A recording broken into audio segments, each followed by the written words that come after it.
বছর পর একটি ঈদের আনন্দ দেওয়ার জন্য আমাদের কাছে আসছে।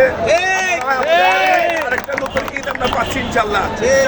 বর্তমানে 16 বছর তো খুব নির্যাতিত হয়েছেন এবং এই যে আজকে যে ঈদের আনন্দ করছে, কেমন লাগছে আনন্দ আপনাদেরকে? আমরা 16 বছর পর ইনশাল্লাহ এবার ঈদ আমরা খুব আনন্দ হয়েছে আমাদের।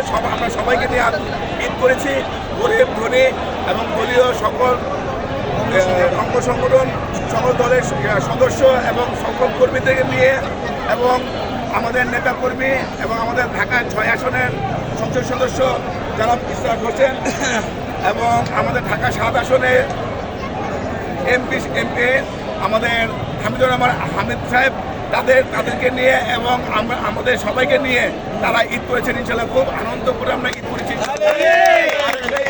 আজকে আমরা অনুভব করছি আমাদের তারেক রহমান, আমাদের দেশ নায়ক এবং আমাদের প্রধানমন্ত্রী আসছে। আমাদের মনে হচ্ছে এটা আজকেও আমাদের একটা ঈদের আনন্দের মতন। ধন্যবাদ।